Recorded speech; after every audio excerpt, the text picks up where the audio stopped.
Here we go. You think you should get something there?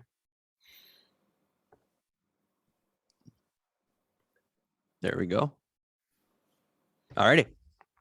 How does my microphone sound here? This is my first time using this computer. You sound great. Awesome. The audio is Awesome. really good. Well, perfect. How you doing today?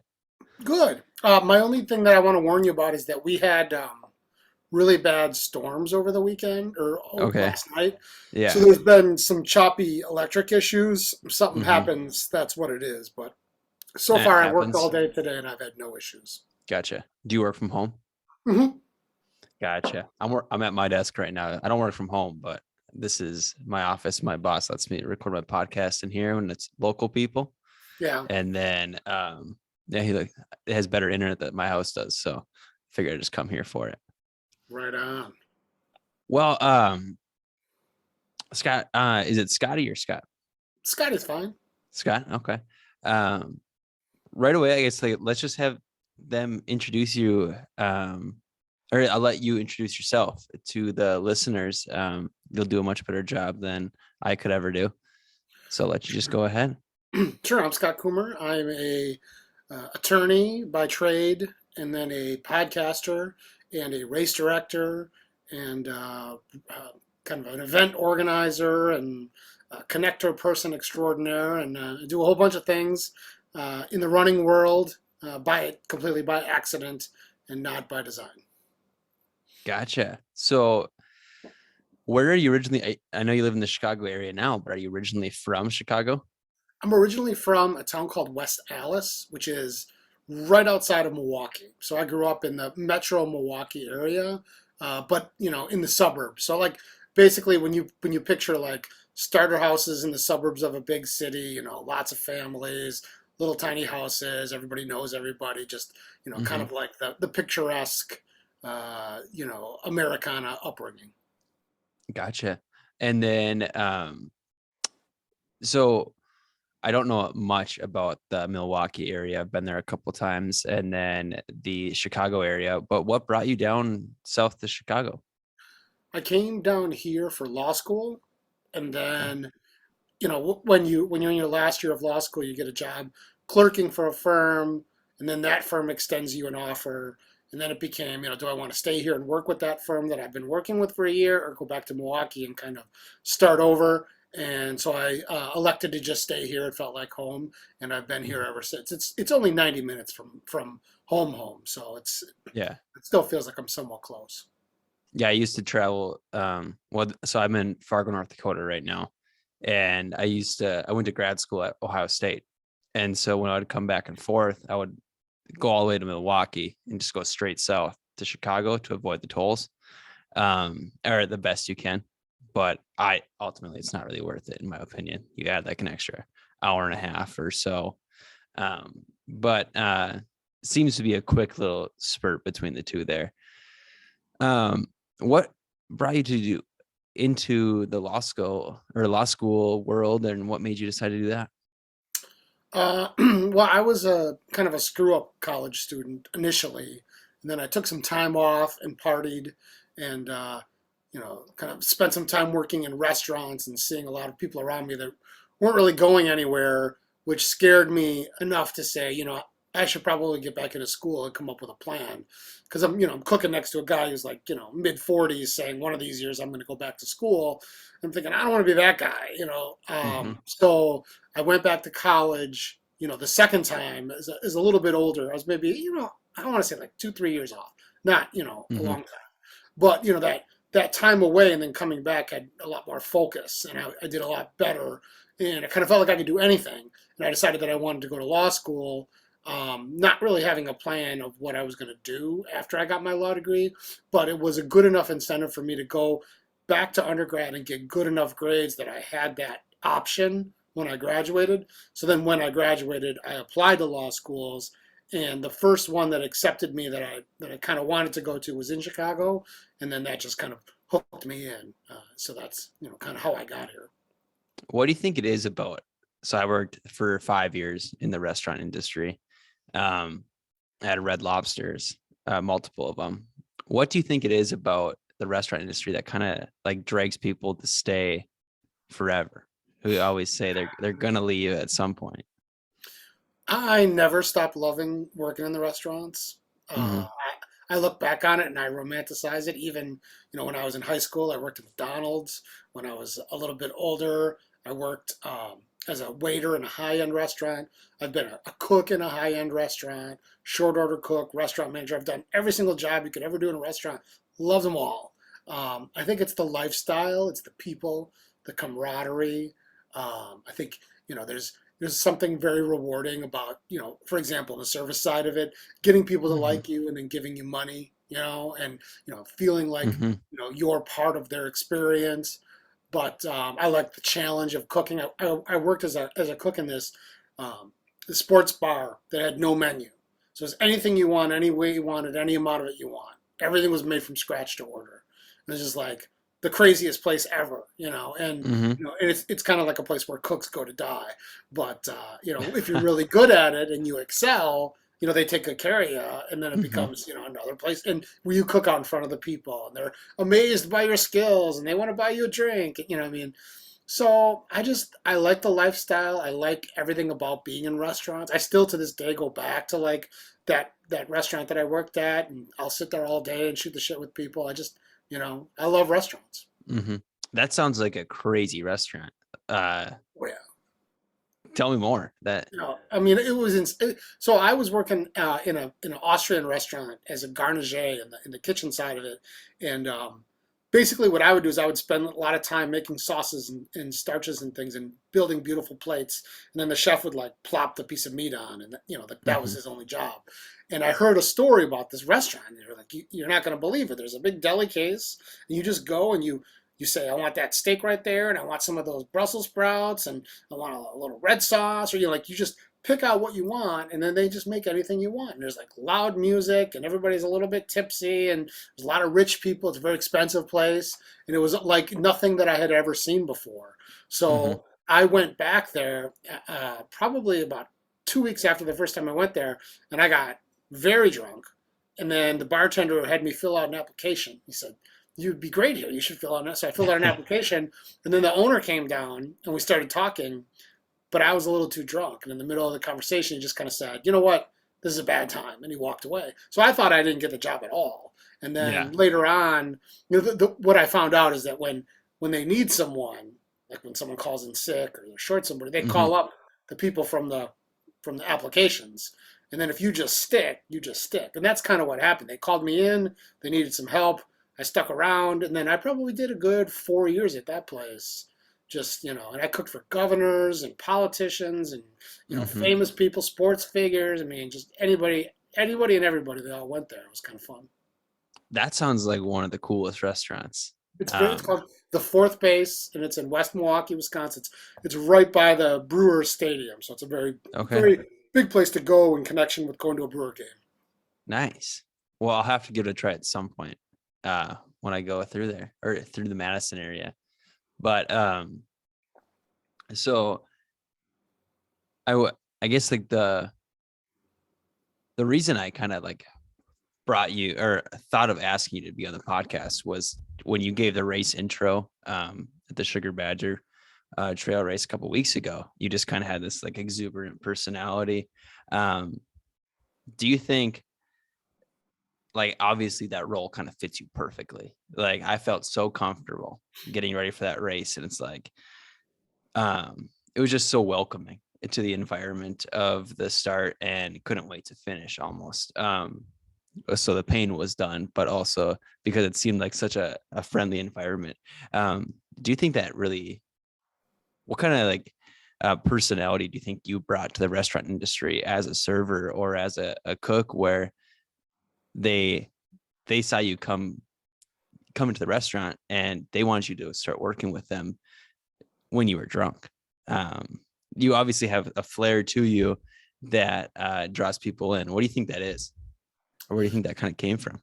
I think a lot of it is that it's sincere. You know, Mm-hmm.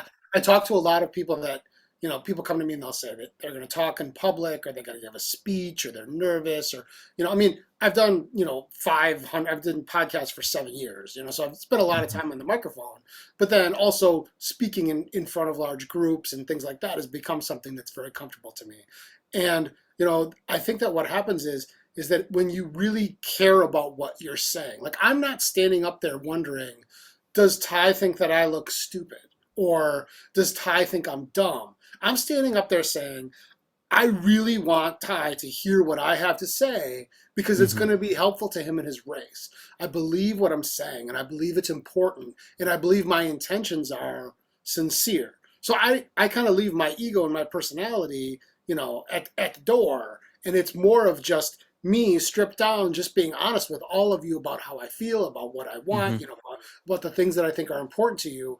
And I think that comes partly with experience, partly with a little bit of perspective, but I think also just with time, and just kind of trusting in yourself, trusting in your intentions, and knowing that, I mean, I'm sure there's people that give those same speeches where they're practicing it in front of a mirror and they're worried about it, and I'm gonna and for me it's like I looked at like 4 or 5 words on there, and then eventually you just kind of get off script, and I'm not afraid to say, did I forget anything, or or if Hmm. I'm nervous, I just say, you know what, I'm nervous. Whoa, there's a lot of people here.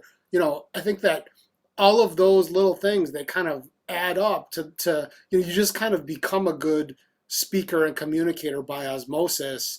And the irony is, it happens when you try the very least. That when Hmm. you stand in front of a mirror and you practice 1,000 times and you're looking at your notes and you're like when it becomes this big project, that's usually when Hmm. you're least effective communicating. But when you just get up there and you just speak from the heart, I think that that's pretty much how you can how people will see that it's not just a show, it's not just an act, Hmm. and I think that they really connect with that. What Gotcha. what distance did you do?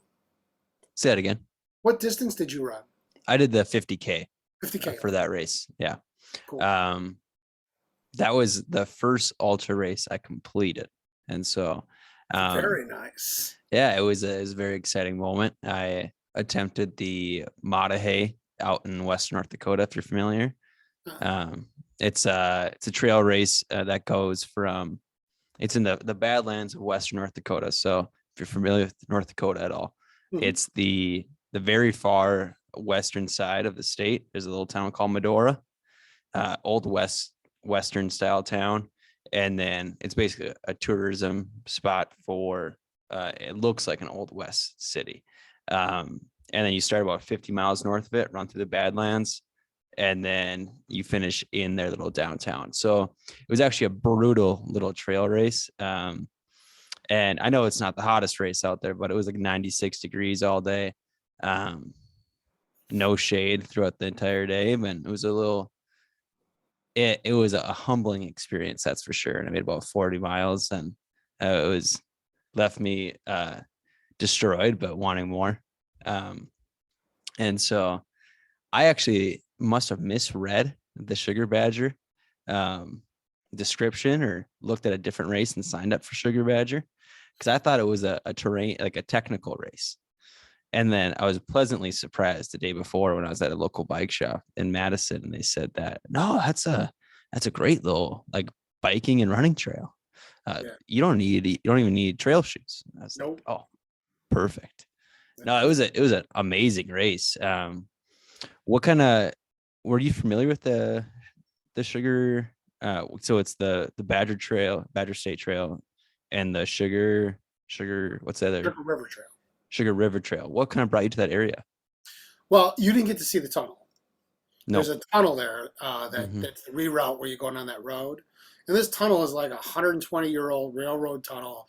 It's like carved into this hill, and it's creepy inside. There's all kinds Hmm. of graffiti, and it's like looking down a well. It's not like uniform. When you get about a quarter of the mile, it's a quarter mile long. When you get halfway down it, it turns a little, so it's just black. You can't see anything, Oh. and it is creepy and scary and cool. And it's really cold in there too.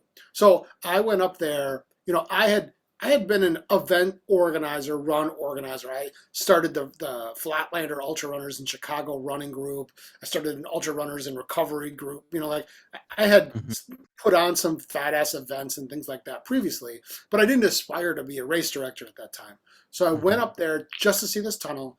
I dragged my wife. She's like, "What? I don't want to. Why are we going to this tunnel? It's not going to be that exciting." And then when we got in there, she was just like, whoa, this is serious. And so I kind of liked the trail and I liked the little towns it went through. And I started going up there and running up there and thinking about, and I thought, you know what? I like this place. I want to bring my friends Mhm. here. So I had an idea to put on a race, and I don't know why we started with. The first race we did is the race that's coming up in July. It's the Badger Trail races, and that's just on the Badger State Trail, not on the Sugar River Trail. So Okay. that one big turn you took with the big white arrow on the Mhm. ground, you don't take that turn. You just keep going straight. Gotcha. You just keep going straight. Yeah. Um, and I love this trail, and the trail's like it goes all the way to Freeport. It's I want to say 40 some miles to the end from Belleville, but when you get to this town called Orangeville, there's a big freeway crossing. So we said we don't want to go beyond the freeway. So Belleville to Orangeville is like 30 miles. How do we make a race here? And I was like, we should make a 100-mile race. And I mean, it's a bad idea for your first event to pick a 100 Mhm. mile race to put on, but we did. And it's funny. Did you go to Dot's Tavern? To, Just to pick up my stuff. I didn't okay. get food or to drink there at all. So that Dot's Tavern is there. Now, a 100-mile race, it's 100 miles long. If it's 30 miles from Belleville to Orangeville, that means it's 30 miles from Belleville to Orangeville, and that means it's 30 miles from Orangeville back to Belleville. Mhm. Now we're at 90. So how do we have a 100-mile race? So Mhm. what we did is we went and we canvassed the area, looking all over for other things that we could use, other landmarks, other trails to use. Like, how do we make this into 100? Then one day we turn a corner on the street and there's this bar there, and we're like, why is there a bar here? Like, it doesn't make any sense at all.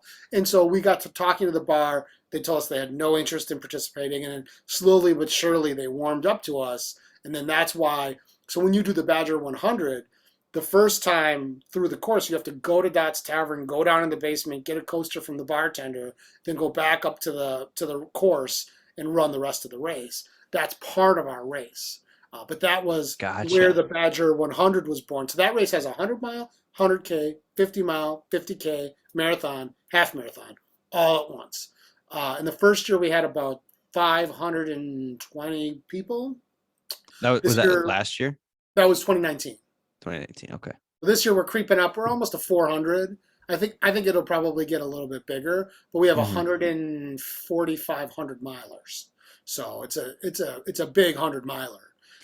So then after we put that on, then there's the Sugar River Trail that you went on.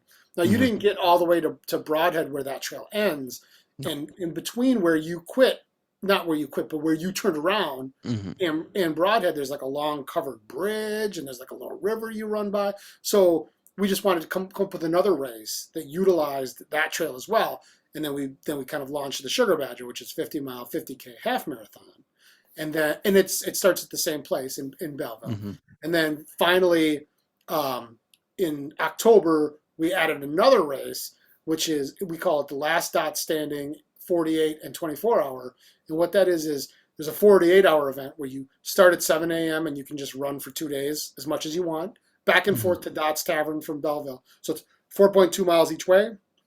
You just run back and forth and as much as you want. There's two 24-hour races, one for each day. And then there's what's called the last person standing race, which is a race where everybody lines up at 6, and then the horn goes off, and you got to run to Dot's Tower, and you got to be there by 7. And then at 7, the race starts again. And if you're not ready Mhm. to go, you're out. But everybody lines back up again, and then they go back to Belleville, and then they go back again. And the race just starts every hour, 4.2 miles an hour, back and forth, until there's only one person left. And that person is the last Dot standing. That person gets a cash prize, and it's they get their name on a plaque that goes in the Mhm. tavern. But that's a really fun race too. I think the record on that is 137 miles so far. Somebody Dang. went 137. So those are the three races that we put on up there. Gotcha. So who is kind of on your team that's you're probably the head Right. of everything, but Well, my wife, okay. she's basically the person that does everything. Yeah. And then the best volunteers in the business. I mean, Hmm. you went through Hollywood. You probably never seen an aid station like that before. No, Um, no, and then definitely not. Birdland at the tunnel. So Uh-huh. did you have three aid stations or just two? I went through Hollywood, and then there's the aid station at the 4 mile mark. Um, That's the tunnel. and then I went to Margaritaville. Margaritaville. Yeah, that was Yeah. where I turned around. They had Margaritaville was brats and awesome. Yeah, hamburgers, and that yeah. was a good aid station. So all our aid stations are like that, and Hmm. they're all run by people that I know, that are my family, that I love. Hmm. Nora Bird runs the first aid station. Holly, who's on the podcast with me, she runs the Hollywood. Jimmy Jones and Kyle Nordquist run the Margaritaville, and a lot of these people, they come back every single year. They're like invested in Hmm. their theme and their design. Like it's personal to them. They want Yeah. to hear you say you had the best. I mean, they probably gave you a lay and told you to go tell Hmm. Holly that this was the best aid station. Margaritaville was the best aid station. It was great. It was an awesome experience running through those. Because the last one I did was pretty. It was a porter potty and a thing of water, and that's all you really got at those. And so is it way more fun to have like these exuberant people and these characters there to see at these We aid spoiled you though. stations. You're not going to Yeah, have more. Your next race, you're going to say, "Where's the tater tots and the yeah. pizza rolls?" And No, it's going to I be. know what to expect for the. So I'm going back to the Madahay again in end of July. I got to finish it this year, and I will. But training's been much better this year. But what kind of brought you into this ultra marathon world? Well, I started running ultra marathons. My first ultra was in 2005. Um, I was a marathoner. I worked at a law firm with a guy who was an elite marathoner. Maybe sub elite. It's like a 244, and Hmm. he. It's funny. He talked us all into running a half marathon as a law firm at a point in time when I was probably a 2 pack a day smoker and had no interest in running. And my boss then made us train together and plan to run. We were going to run the Las Vegas half marathon. And when it came time to run, the boss was kind of drunk, and he said that he wanted to skip. And he there was a bet. I was going to get $100 if I finished the half marathon. So then he decided he'd give me $300 if I didn't run the half marathon and stayed with him partying at night. So I skipped it, and it was a sore spot between me and my friends and all that. And then it made me want to go and try and do it. So I Hmm. ended up following this buddy of mine, doing my first 5K, 10K, half marathon, and then running marathons. And all I wanted to do was be fast. All I wanted to do was Hmm. break 4 hours, and I could never do it.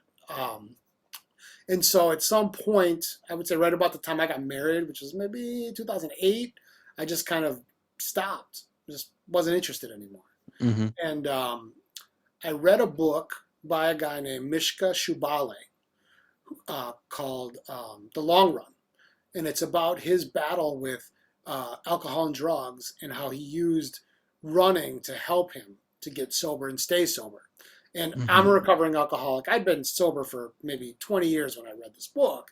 But it kind of resonated with me, and it kind of gave me this idea. I said, maybe I could run 50 miles. I've never tried to do that, and I'm Hmm. not very fast, but I'm resilient. I Hmm. mean, I'm a big guy, I'm a slow guy, but so I set out with the goal of to run 50 miles, and then sought out ultra runners to train with and learn about. And there was an ultra running group local here in Chicago that I joined up with right away, and I discovered that these ultra runners are really really special people. They're not Hmm. like the road runners. Like they eat real food and drink beer and hang out, and they're not like obsessed with their times and their splits. And they're it was just kind of like a party in the trails with a bunch of really fun people. And I really connected with them. I ran my first 50 miler. I was very surprised nobody asked me like what my time was, or it was just like this different culture that I Hmm. instantly fell in love with, and slowly but surely started to get to know everyone and organize my own events and group runs, because you start to learn that if you're the guy who's willing to get the water jug and do all the work to put on the event, that everybody will follow you and they'll come and they'll do the event. And then eventually that resulted in me ultimately forming a running group in Chicago that still exists called the Flatlander Ultra Runners. There's about Mm-hmm. 2,000 members in that group because I really like the idea of having people to run with. I know a lot of people, Mm-hmm. in the 10 Junk Miles audience, a lot of those people you saw in that race, we're their only running friends. Like Mm-hmm. I am their only, as a podcaster, that like I meet people at the finish line that say every training run, every long run was done with them and with me, you know? And so they feel like I'm their running friend. And that's exactly, the Mm-hmm. whole thing, the whole gig I'm trying to put together here. But to me, that's key is there's so many people out there that they don't have that community. And it's Mm-hmm. nice to be able to give it to them, even if it's just virtually. Yeah. I picked up on the theme of the 10 junk miles when I listened to one of your. I didn't want to listen to a lot of your episodes before interviewing because I want to have these questions fresh in my mind, not act like I already knew you, kind of in a sense, because that's that weird thing where a podcast is like a one-sided friendship for a lot of people. Like there's so many people out there that just think they're best friends with Joe Rogan, but he has no idea who they are. Um, but I did listen to the episode where um, I'll be honest, I can't remember her name, but she lost uh her kids in the house fire. Yeah, Karen Sparks. Yeah. Yeah. And it was an amazing podcast. You did an amazing job doing it. Very emotional podcast for sure. But the thing you kind of said a minute ago was that a lot of these people you met in the ultra running world are like yourself, you're resilient, kind of stubborn. What do you think it is about ultra running that attracts these different types of characters that have been through something like recovery or losing their part of their family? What do you think that is? I think it's a couple things. I think Mm-hmm. primarily it's that people that have been through bad things are really attracted to um, things where everything else goes away. Uh, Mm-hmm. for example, we were talking about cooking, and working in restaurants. My favorite moment in the restaurant was when I was just screwed. Like too many orders, no way of getting out of it, stuff's flying, throwing pans, like just you enter this like state where that's all there is in the world. You don't even have Mm-hmm. a second to think. You could owe, money on your mortgage. Your girlfriend could have just dumped you. It doesn't matter what happened. All you can do is just tread water in that kitchen, and Mm-hmm. it's the same way with running. There's a point in the running event where all there is you and the desire to finish and the desire to quit. And you're stuck with those two things fighting against each other, and that's all that exists in the universe. Like there's a saying, me and my old partner and a guy I used to run with a lot, we would have some races where we just be in a bad space. Like we did this Badwater Salton Sea. It's an 81-mile race where you have to go through like the bottom of the desert, climb a mountain, run on a road through the cold, and then go up a mountain on a road, like a mountain road that just twists and twists and twists, and you're just waiting for it to end. It's 13 miles and like 6,000 feet of climbing just straight up this road. And what we used to say is, this is our life now. We walk on this road, This is all there is, just us and this road, And, Mm-hmm. and I think that when you're an addict or an alcoholic or recovering from something, or you have demons, or you want to escape your life, that's a very attractive place to go because everything else melts away and it's just you and the running. Um, I also think that the people that have overcome things like alcoholism, spousal abuse, sexual abuse, I mean, all of the things that life throws at you, um, those people are the kind of people that really enjoy overcoming, that love that moment when you're in the abyss and you don't see a way out and you don't know how this is going to end, and you somehow keep moving forward, and then the next thing you know, you're at the finish line and you're like, how did I do that? Like I think that's very attractive to the kind of person that's overcome a personal obstacle. And they can often remind themselves that they've been through much harder things than this. This ain't nothing. So I think that's, to me, those are the two things that really attract people to this sport. People that have those kinds of issues. Gotcha. No, I I noticed the first person who I ever saw um run an ultra on social media that kind of like sparked my interest in the community was a recovering addict as well, and Who's kind that? of told his story. Um Do you remember? Brandon Sethry. I don't know. Um he's local here to the Fargo area. Well, semi-local, but an hour and a half away, I think. Um but loved his story, and I was like, what are these ultra races? I looked into them, and I was like, this is nuts. Like, who are these people? And then I found out there's a lot of them. And then, like anybody else on social media, um, you start seeing the more popular characters. You start following the the big ones. But what have you? Okay, so on that same podcast, with Sparks, you kind of talked about uh like you guys were talking about dream races that she would like to do, and you talked about these different characters in the ultra running world like they're friends of yours, and I don't know, potentially they are, but you seem to know so many people in the world. Is it a pretty small world of running these races, working at these races, and participating in them? I think it's a small world for sure. I Mm-hmm. also think there's not a lot of media, and I am. I've always been like this connector person. That Mm-hmm. if so and so says, "Oh, who you should talk to is you should talk to Scotty because he knows people that."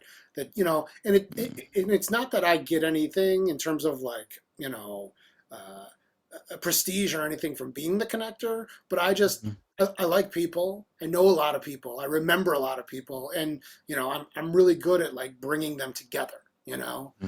I mean, and that's my whole thing. You Yeah, saw. for sure. That's what I want to do. Mm-hmm. I want to bring all of you people together. I want you to see my favorite trail. I want you to have the time of your life. I mean, and I guess you could criticize and say a lot of them other races are harder, gnarlier, Mm-hmm. more mountains, more mud. Like they want it to be as tough as possible. I just want it to be nice. Like that's Mm-hmm. my thing.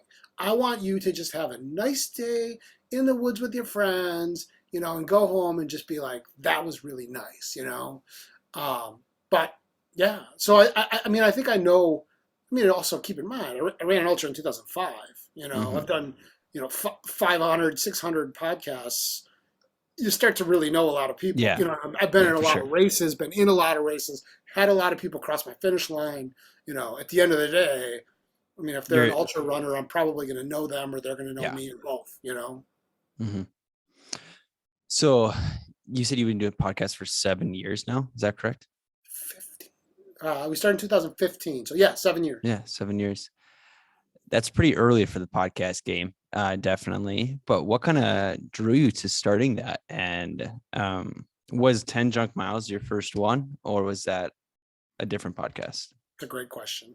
So I, at that point in time, I had organized the Flatlander group and the Ultra Runners in Recovery group, and had absolutely no aspirations to be a podcaster or anything Mm-hmm. like that. And I listened to, in the old days, the Adam Carolla show.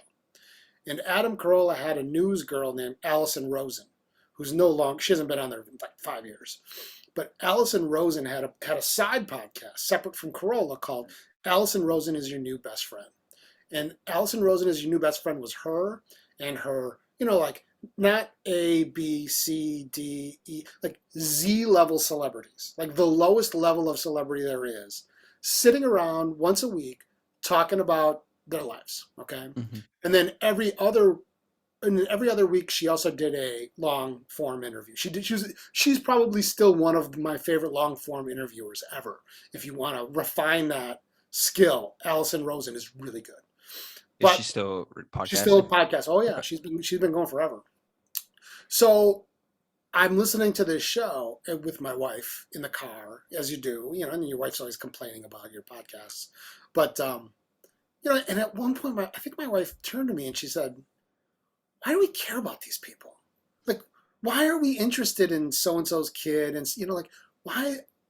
And I couldn't answer the question because there's something about this show that the dynamic that just made me become one of their friends. I felt like I was one of their friends. That was step one. Totally separate from that, I'm posting these runs with my friends in the woods where we would go and I would say, let's all go run 20 miles today. And 50 people would show up and we'd take a picture of all 50 of us. And I had friends from all over the country, all over the world that would say, I wish I had people to run with. I'm stuck here in, North Dakota and there's no 50 group people that want to do a 20 miler with me. It's just me and my shoes and my sadness by myself. Maybe Joe Rogan will come with me, but that's it. Yeah. So I was running with a friend of mine, and I remember it was like 14 below. We were running the Chicago lakefront, and I said to him, you know what I'd really like to do is I'd like to take the podcast with your friends form and make it so that it's your running friends for when you don't have anyone to run with. Mm-hmm. So that like Ty could look forward to Friday. I got to do a long run on Saturday, but you know what? There's going to be an episode Friday, and I'm going to go Mm-hmm. run with those guys. And they're going to talk about their running life. They're going to talk about other things. They're going to maybe drink a little too much, goof off on the show. And sometimes those shows are, 2-3 hours long. We call them the gang Mm-hmm. show. And that was the whole premise. And this guy, Corey's like, that's a great idea. We should just do it. And we didn't know what the hell we were doing. We didn't know anybody was going to listen. We didn't plan it out. We didn't read any books about podcasting. We just went, did this thing, slopped it together, put it on the internet. And I don't even think that we had a sense of what popularity would be in a podcast. Like just we were just doing it to do it. Like that Mm-hmm. really, all I thought was that maybe somebody gets something out of it. And it's funny that, we would then, people would come up and they would say, oh, they listened to the show. It was really funny. That was really fun. And I'm like, people are listening to this. It was kind of surprising. Yeah. Or once in a while, I would get an email or something like that. And I remember we did a show, and Kat, who was on the show, was talking about how we were doing a 100-miler, and she was really scared that she was going to get her period at the race. And we went to this race, and we're standing at the start line, and people kept coming up to us and saying, I listened to the show, I listened to the show. And Kat said, it's really weird that these people listen to the show. And I said to her, I'm like, you think that's weird? Wait till they start asking you whether you got your period or not.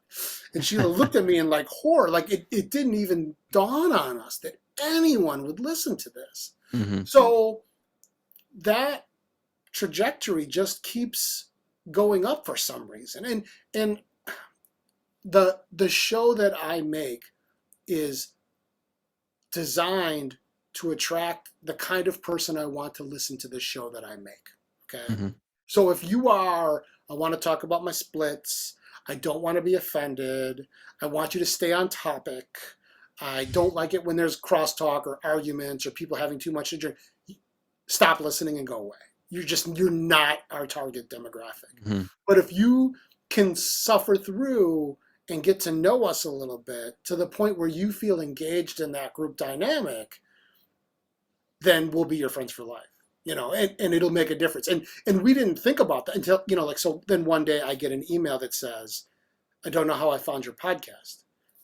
I used to weigh 450 pounds. I was looking for something to walk to.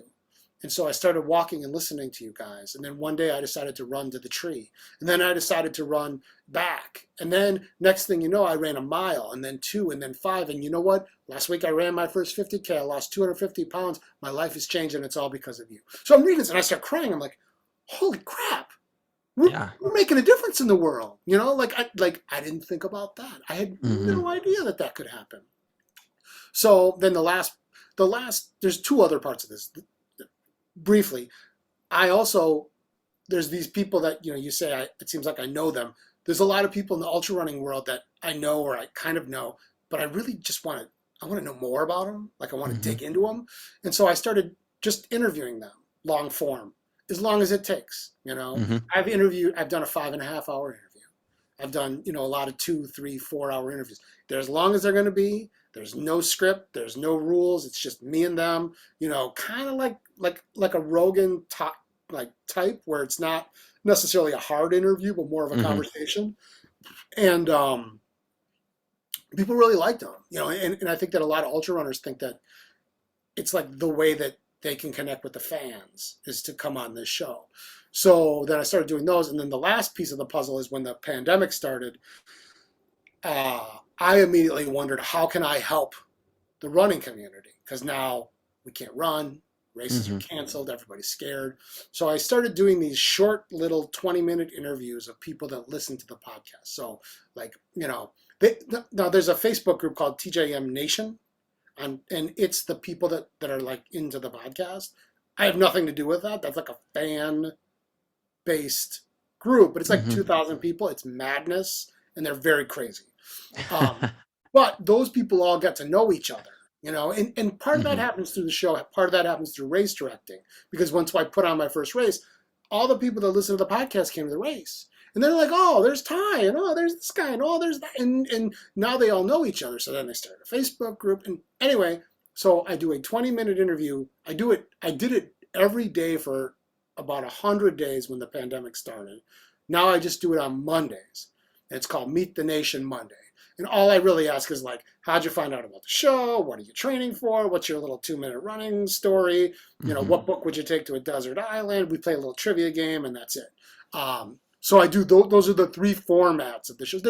There's some that I consider other that might come up like a live show somewhere or something that's Hmm. outside of the norm. But that's the three formats. There's the gang show, which is crazy and stupid, the long run, which is long and serious, and then the Meet the Nation, which is the someone that listens to the show, just getting to know each other. Gotcha.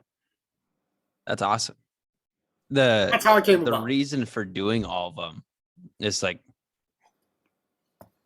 it's so unique and kind of like I can't think of the word, but organic is Yes. what I was thinking of. And I've definitely thought about, well, like right now, I thought about starting a running club in Fargo because I don't have people to go on these long runs with. And when I read the description of 10 junk miles, like this is perfect. And then I held myself off from listening because I'm somebody who can burn through like a ton of podcasts super fast because you spend a lot Because of you're a time long time, my friend. listening to audio. And um then I also listen to my work and whatnot too. So it's but I wanted to hold off and just kind of learn more about you first. And are you still running races right now? Okay. And then when it comes to your podcast, what is or who is a guest, I guess, that you never thought would have came on the podcast? Um, I mean, at this point, I feel like anyone would. Mm-hmm. Uh, but I think that, well, like for example, when we did Anton, like that was a big deal to me. It was like, whoa, Anton Krupicka's coming on, or Amelia Boone, who's kind of a friend now, But, I mean, Mm-hmm. because that's the other thing is when you do these and you connect with these people, some of them, they stay your friend forever because they may have never spent 2 hours in an honest conversation. Like Camille Mm-hmm. Herron's on my couch over there crying for 5 hours, like you're friends forever after that, you Mm-hmm. know? Um, but yeah, I think it was a very strange transition. I want to say it was like maybe the third, fourth year. I used to have to send an email out to people. Sometimes you got to explain to them what a podcast is because they don't know. But also, like what it is and why, and then I would get some responses back that would be like, well, of course I come on the show. I listen to it all the time. There's one guy that I've been chasing him for 3 years, and he keeps ignoring me or shooting me down. And finally, he kind of broke the communication barrier and responded to my direct message, not in a commitment to come out, but just responded. And and then he said, "By the way, I know you're not a bad guy. I listen to the show all the time." And I'm just like, Well, you listen to the show. Why don't you come on the show? Then you know what I'm doing here. Come on, Yeah. So, but yeah, I think there was like a moment where it kind of shifted to Hmm. everybody knows what it is, and it's easier to get people on. Hmm. No, that's awesome. It's cool that it came from such an organic place and has grown to be, and I'm learning this all right now as you say it. It's grown to be such a big show that people like kind of look forward to. Um, Now, when it comes to your races back and like doing your first 50K and your first races after your friend got you into running, what kind of made you continue to do these races and then get more involved? It was the people, seeing the people, spending time with them, being part of the community, going to the interesting places, Hmm. whether I could finish or not, to go tackle something hard, something that's going to kick your ass, um, to see the world, see places that nobody else would ever see if they weren't a runner. Hmm. Uh, I mean, I think that this is not a complaint in any way, but the biggest struggle in my life is that I have so many things I love to do that I want to do that I have to choose between. Hmm. So it's not, I got a podcast. It's, I really want a podcast. I really want to race direct. I really have law work to do. I kind of want to go running. Like they're all things I want to do. And sometimes the problem is running is the easiest thing to not do because, Hmm. the show has to happen or else I get emails. It's like a big deal. I can't screw up being a race director because then you're going to be wandering down that trail somewhere lost, or getting hit by a car. Hmm. My law job pays the bills. So running is always the last lowest priority, at this point in my life. Now that may change someday, but Hmm. for now, you know, I I go to races. I hope to finish them. I hope to run. I aspire to do. I sign up for a lot of stuff and I never go just because couldn't get the training in or I couldn't get the time away. I mean, it's my schedule is crazy busy all the time. You know, so but I still love everything about. I also put on aid stations too. So like this Hmm. weekend, I went to Kettle Moraine 100 Friday night, set up, spent the night, spent the whole next day taking care of runners until about 9 or 10 at night, and then came home. So Hmm. I do 3 or 4 aid stations a year, just spending a weekend putting on an aid station for a race. Add that to the number of weekends that I spend for my own race, and then the ones where I go away. I mean, there's not a lot of weekends left. No, definitely not. What does your training schedule look like right now? Obviously, you have a very busy week. It sounds like you're recording multiple podcasts. You have a full time job. You come on other people's podcasts. Everybody's podcast. Anybody that ever asks me, I always say Yeah. yes. It's an honor. So right now I'm training for Leadville, and what that entails is I have a coach, and she has me. This is gonna sound dumb, but like tonight, my workout is 3.6 miles on the treadmill at 15% grade, so maximum incline, hiking as fast as I can. There's a lot more of that than running, but it's a lot of trying to get in shape, trying to get some climbing miles in. Uh, I have the Leadville 50 in about a month, which will be so I have about a month to get in shape for that. If I can pull that off, then I got another month to get in shape for the 100. So fortunately, after all these years, I know that if I'm spot on, I can get ready fast. The problem is now at 50, I throw my back out. Hmm. Something happens at work. There's a problem. Yeah. I'm pretty much one problem away from sabotaging everything.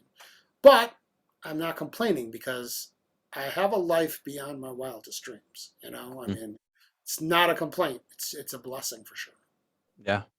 No, that's Leadville would be an amazing race. And so the Leadville 50 is just a 50 miler in Leadville, I would Mm-hmm. assume. Okay. One And have you mountain been there climb. before? Oh God, yeah. I've crewed and paced at Leadville 8 times, and Oh wow. wanted to do it forever. And I actually interviewed a guy. His name's Eric Strand, and he's done it a bunch of times. And we were talking about how I've been so unlucky in the lottery. And then the race director, who's a friend of mine, calls me up the next day and he says, why didn't you tell me that you're having trouble getting, I would help you out. I get you, you know. So then he's going to get me in the race, you know. So he gets me in the race, and then COVID happens. And then the next year, I had a back problem. So this is the third time I've been training to do Leadville in the last 3 years. We're gonna get it this year. I think so. I think Yeah. so. It's Leadville is such a unique story of how they were just looking for something to boost kind of their economy in the city, and they decided on a race. Yeah. Um, it's Well, a wild thing. people don't realize that those races, I mean, Belleville, that's 2,000 people in that town.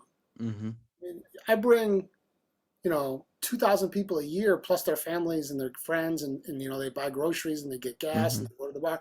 I mean, that's a huge economic impact these races bring to those towns. Plus, then sometimes people say, like maybe you go home and you say, I want to bring my friends and family and show them this place. Let's go back there. I want to see it. I want to ride my bike on that trail, or whatever Mm-hmm. the case may be. So, those races, they save a lot of towns. Belleville's a beautiful little city, and so is it's a beautiful little country space going. Like we went and checked out the what city was Hollywood in? Monticello. Monticello. Monticello is a beautiful little town, and my mom and dad came with as well, and they were my extra little crew. My mom loves cheese, and so she was stoked to come to Wisconsin, um, and got a bunch of different cheese curds, and they had the best time as well. But no, it's a great little area. Now, when it comes to having a coach, you're somebody who's been in the space for 2005 is your first race, 18 or 17 years now. You've been in the ultra running world. Um, what do you think it means to have a coach, and do you recommend having a coach?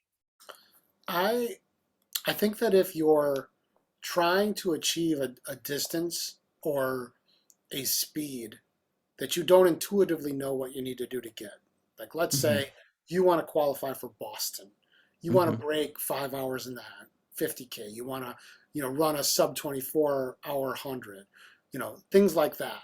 Or if you want to do something that's in a terrain or in a place that that throws specific training impediments at you. For example, Badwater 135 running in the desert, doing the Vol State 400-mile run across Tennessee, Leadville running at 10,000 feet altitude for 100 miles.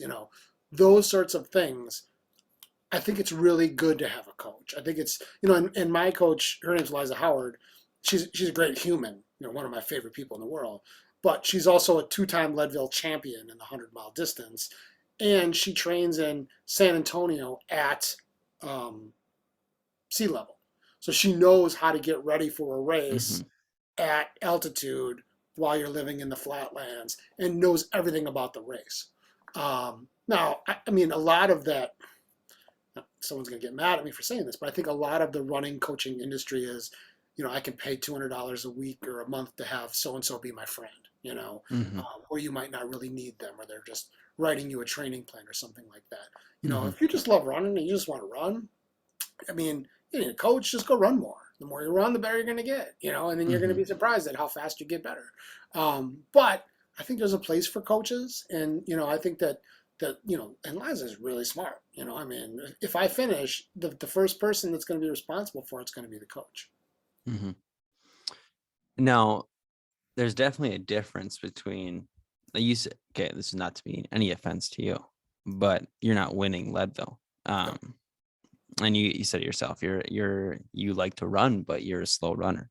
Do you think there's any ever a disconnect between Eliza and yourself when she is out here winning Leadville twice?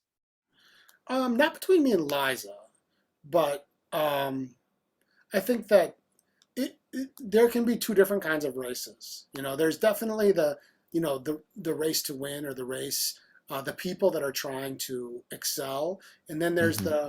the participants. The people that are just there to finish or to be a part of it. Uh, Mm-hmm. and I think that it's important that your coach understand the difference between that. I mean, for example, we had last year before I pulled out of the race because of my injury, we had a very frank conversation about the fact that she was planning my aid station goals, and I would be within 25 minutes of the cutoff at every aid station. And she was very concerned that I might not feel comfortable with that. And I just looked at her, I was like, Liza, like that's where I live. I mean, I've finished more races in the last, minute than I have, strong. But yeah, I don't think there's a disconnect there, but I think that we have to respect both sides of this coin. That just because someone cares about that stuff, that doesn't make them a douchebag. And just because someone doesn't mean that they're not, giving it their all, or they're not Hmm. as important as the next one. That's, part of why. Now, I don't know where you finished relative to the field in the 50K, I was but there to finish. huh? I Just was there. there to finish. Yeah. But I wanted to make sure that if you finished first or if you finished last, that aid station experience was the same for you. That it was still a party, that they were still giving you the bandana and the pizza rolls were there, and that when you finished, the beer was there, the pizza was like. I want everyone to feel like they matter just as much as anyone else, because we all come to this sport for different reasons from different places, and we all want to get different things. Not everybody wants to go to a dark place every time they run. Sometimes, I just want to spend 5 hours on the trail with my friend Ty, catching up on our life, looking at the beautiful scenery and eating some nice food. And I don't want to run till it hurts. Some people, that's no fun to them. They want to push, push, push. Hmm. So it's something that I definitely think that everybody's got to keep in mind. We're all there for different reasons. Yeah, absolutely. Um, Now you've been to so many different races. You've experienced so many different things out on the trail. What's kind of your do you have like a crazy story of maybe it was a big section of a trail, you didn't have enough water, didn't have enough fuel, maybe you got hurt on a trail? I would say that probably I mean, they're all stories that I've told way too many times on the pod. Hmm. There's a Slack channel for 10 junk miles where they chat, and they have the bot on the Slack channel programmed in with my stories that I tell too many times, like the almost fell through the ice story, and the being in South Africa story. There's just so many like stories that are kind of iconic in my life. But I would say that to me, my second 100-mile finish was the Superior Trail 100 in it's up by Duluth, Minnesota, and it's one of the hardest trails, and it's one of the hardest 100 milers. It's a 38-hour cutoff, and I didn't know what I was doing, and I was in way over my head, and I remember coming into the aid stations and feeling like dejected, and apologizing to my wife that I was past the cutoff, and every time she would just look at me and say, "Oh no, you're doing fine. You're still in the race. Don't worry." Because I thought for sure, it's over. I'm done. And I ended up finishing with 12 minutes to spare, 37 hours and 48 minutes by the skin of my teeth. And it took every single, I mean, it was one of those where at the end, I'm chafed everywhere. I'm exhausted. My back hurts. I'm putting my headlamp on for the second time because it's the second night of the race.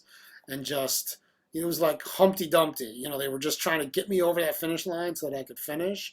And it was probably my most triumphant finish, where I just kind of crossed that finish line, and it's just like I mean, I've done harder races, but Hmm. that finish was just like, I don't know where that came from. I don't know how I did that, but that was amazing.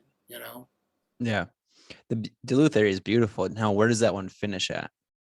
It finished in Lutzen, and it Oh, okay. runs right along the Lake Superior from Yep. Duluth up to almost to the international line. And it's Hmm. got a lot of rocks and a lot of I'm familiar bouldering. with Lutzen quite a bit. We've gone there. I go there You know often. that big lodge there? Yeah, Yeah. So it's right right. behind the That's the water. finish line. Yeah, The ski lodge or the red one? ski lodge where they have you slide down in the little, there's like sleds or whatever. The That cement sled things? Yeah, yeah. Yeah, yeah, yeah. I've been my family loves the Lutzen area, so we end up along the north shore of Lake Superior quite often. Um, and my family's from about 45 minutes from Lutzen, going Where? west. It's the Hibbing Chisholm area. Oh, Um, I love Hibbing. It's one of my favorite stores. I met Bob Dylan once. I where had to at? go to Hibbing so I could see the birthplace of Bob Dylan. Okay. That's it's funny because they still hold that as something like the city's like famous for. Oh yeah. And apparently he didn't like Hibbing. Oh, That's one of yeah. the, Would like it there. Someone else is famous is maybe Kevin McHale. Someone else oh, famous no is Hibbing idea. too. Yeah, some NBA guy. Actually, no, I think you're right. I think it is. Yeah. No, because my dad works in Hibbing now, but he's from Chisholm, if you're familiar. Hmm. You probably had to drive through Chisholm to get to Hibbing. Um, and Chisholm seems to be the more historic, older town for some reason, but Hibbing's way bigger. Yeah.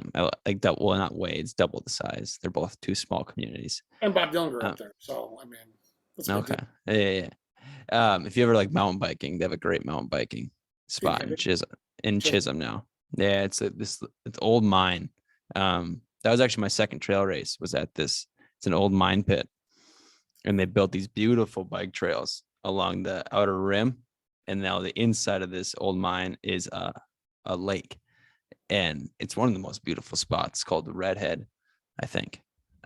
Redhead Mountain Bike or Minnesota Discovery Center. Beautiful spot. It's also brutal. It was a 15-mile race with like 4,000 feet. No, that's not right. That's way too aggressive. It was like maybe 2,000 feet of elevation change. Um, but it was definitely an awesome little trail run in that spot for that how small Badger the Trail community is is. good for biking too. The which one? The Badger Trail, the Badger and Sugar Mm-hmm. Badger. Mm-hmm. I actually bought a bike since I've been going up there, and I love riding my bike on that trail. It's But there perfect. was a ton of bikers that day on the trail Yeah. when we were running. And when I was coming through Hollywood the second time, there was a guy. He was 30 miles in to a 100-mile ride, and he he's like, "You guys can be here when I come back through?" And they're like, "Maybe." And he was like, "This is so unexpected. This is amazing." Yeah, it was definitely a highlight of his day to get that aid stop, aid station. But I was like, this guy's getting after it way more than I am today. But the funny thing about and what you kind of said was you wanted the goal of the race to kind of be easy. Um, it's deceptively hard, especially if you come at it from my perspective of kind of an immature trail runner, ultra runner, because I'm like, oh man, this is way flatter than I thought it was going to be, and the train's way easier than I thought it was going to be. Let's go a little bit faster. And I'm not used to running more than 15 miles. I do obviously I've done some longer runs than that, but usually up to 15 is where I kind of cut it off on normal week runs and weekend runs. And I'm holding these 8:30 paces, 8:45 paces, and I get to like the halfway point, not quite halfway point, or that basically where the turn is. And I'm like, I'm way over my head right now. I was like, the sun's just getting to the peak. I'm about to fry. And I was like, I think this might be part of the race. Like they want you to kind of die. They want your joints to die a little bit. I Cause I'm don't not want you to die. I don't want you to die at all. just want it to be easy. You No, were it was an five awesome race. 5:47. So you were pretty. Yeah, You you were checking the 20, results? yeah, 22nd. That's pretty Yep. good. No, I was very happy with it. My goal was to be sub 13. So definitely beat my goal. Yeah. No, I don't want anybody to die. I don't want it to be hard. But it becomes hard because I think that in trail running and ultra running, there's often natural walking breaks where you're going Mm-hmm. to go up a hill, so you'll walk the hill or stuff like that. Yeah. I think that when it's flat like this, sometimes you forget to take those breaks and Mm-hmm. you throttle up. And one like people always ask me my advice, my best advice for runners. It's my number one go to. If anyone just in a vacuum, what's your best advice for runners? In the first half, don't be an idiot. In the second half, don't be a wimp. You know, you kind of broke the rule. The first half, you were a little bit of an idiot, and then you pay the price in the second half, because then you're But hurt. the second half, I wasn't a wimp. I thought about your words throughout the race. I was like, you said not to be a wimp. I got to keep running. And that was my goal, was to run the entire time. Didn't matter if it was a 17-minute pace run or a 10-minute pace. I wanted to run. That was the only goal I had besides finishing. And because once I figured out it was a train, an old train trail, I was like, oh, it's going to be fairly flat, except for that brutal little road section. Yeah. That kind of sucked, especially when you're used to going flat. Now, if there's a tunnel, you don't do that. Yeah, and I bet so. It's an old train tunnel, right? Yeah. And You wouldn't get to go on that road up there if you had the no, tunnel was open, and that we're should be open within a year or two. okay. I did like the road piece. I wish I could have seen the tunnel, obviously, but the road piece added a flair that your body wasn't used to. Going through And that there's some race, really pretty views up there too. Like absolutely. especially when you're coming back and you Mhm. get to that road and you climb, come around the corner, boom! It's just like whoa, that's a really pretty view. Mhm. So I kind of like that too. I call that a vista. It's my Yeah, favorite up there. I love the vistas of the. I mean, you would think that when you're driving up there, you'd think there's no way this is flat. I mean, it's just rolling everywhere. So Mhm. then when you're running on that trail, and especially like if you do the 100, there's spots where there's a farm 20 feet above you on your right, and there's a farm 20 feet below you on the left, because they just cut that thing right through those farmlands, and you get That's all these nuts. really cool views. How long ago did it turn into a trail? Do you know? No, I mean the trains. I think the train stopped maybe like 30, 40 years ago, Okay. and this is the first event that anyone has ever put on that trail. Like Hmm. when I came and did this, everyone was like, "We've been waiting for somebody to come and put an event on that trail." Oh, really? They were excited about it. Oh, God, I mean I mean people don't know this that aren't race directors, but like part of the thing that I love about my job as a race director is my relationship with the chief of police in Belleville, Albany, Broadhead, Monticello, the Chamber of Commerce, the mayor, the everybody up. I know every coffee shop, every bar, and then I'm constantly trying to get them more involved in the event. Hmm. But and then we give back to those trails. We give shop to the shop with a cop program. We give the kids that are too poor to buy stuff for their parents money. They go shopping with the police and they buy stuff for them. We give money to the actual trail itself. I mean, it's all about the impact as well. It goes back to that podcast episode where the guy's Hmm. losing weight. Like anytime I find a way that I can make the world around me better through what I'm doing, I'm always going to go that way.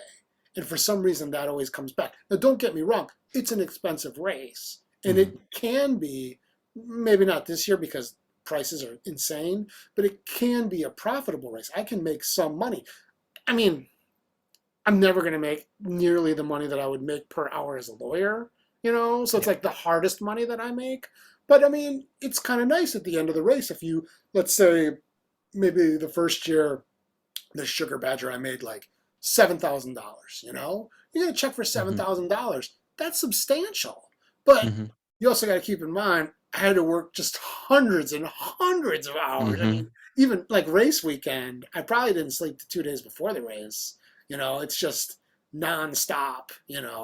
So it's more, yes, you can make money off of it, but it's more of a labor of love. And my business model with the podcast or with the races, let's let's make it awesome. Like and let's have beer at the finish, but let's get 2 kegs and let's make it New Glarus beer. Let's get really good beer and let's let everybody drink the beer, not just the runners, and not just give them like a coupon for one beer. Let's just open up the tap and let everybody have it. Let's get pizza for Hmm. everybody and free pictures, and let's fill the bag with the swag with stuff instead of just giving them a crappy shirt, that they're never going to wear. Like that's I'm all about trying to like add value and make it more awesome.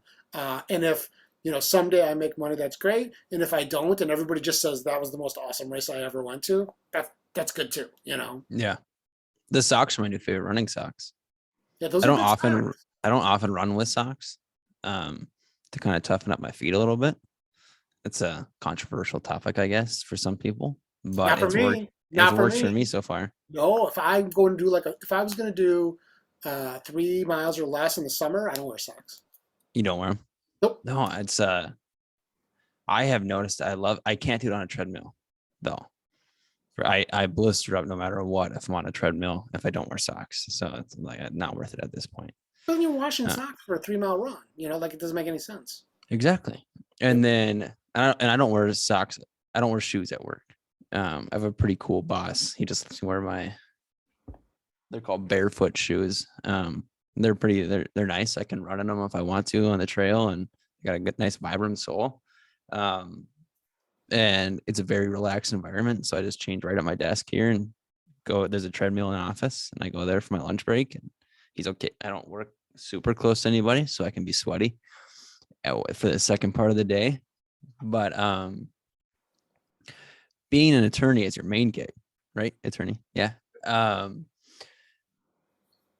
Are they pretty open to your kind of second life in the running world? Well, it's my firm. I just have one partner. Oh, okay. So it's just the two of us, and it just is what it is. I mean, I think that Mm-hmm. in her mind, it's just that Scotty's always doing lots of crazy, stupid stuff, and you know, I don't know what he's doing and why. And also, she's always just like, "Hey, I'm having a party. Do you have like a PA system I could use and some tables? Do you have maybe a disco ball? You got any coolers? I mean, I have this shed that's just full of Hollywood times seven. So I'm the guy that's got all the stuff that anybody would Yeah. ever want. Um, yeah, I mean, she's understanding. She gets. I mean, I don't Mm-hmm. have kids, so that's one thing. I don't. Mm-hmm. I've never had to take a day off because the kid was sick or go Yeah. to graduation or anything like that. Um, but I think also there's a sense that this is. I'm not just doing this for fun. I'm not doing it for money, and I'm doing it for impact. And I think Mm-hmm. it's really hard to be down on someone who's trying to make the world around them a better place.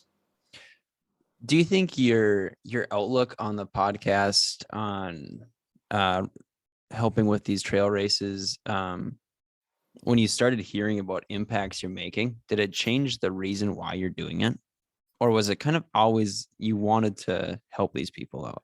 It didn't change the reason why I was doing it. It did say to me that I can't stop, like that Mm-hmm. I had to take it more seriously. I felt an obligation, Mm-hmm. that there are people that are relying on this, but it influences the way I approach things. Like, for example, the Karen Sparks story. She's not famous. People aren't downloading because they know her name. And that wasn't a make you feel good about yourself podcast at all. But it was something that was important to me, and I thought it was a compelling story. um, and I'm always thinking about the fact that someone is listening, and people email me all the time. They've emailed me about her. They'll email me and say, I just want you to know that was my story. That it really hit home and that really impacted me. And I just want to thank you. And, that, I don't feel so alone anymore. Or, what, I mean, there's a flip side of that, right? I make a joke during a gang show. I get 5 emails about, how I'm anti whatever and I've just offended. I mean, that happens all the time too. But, you know, I don't care about that as much as I care about the fact that there is a young girl, Mexican, in a bad relationship whose husband's beating her, who's listening to the interview of the girl that I just recently did, Lydia Rios, and then saying, you know what? I'm going to change my life. That's enough.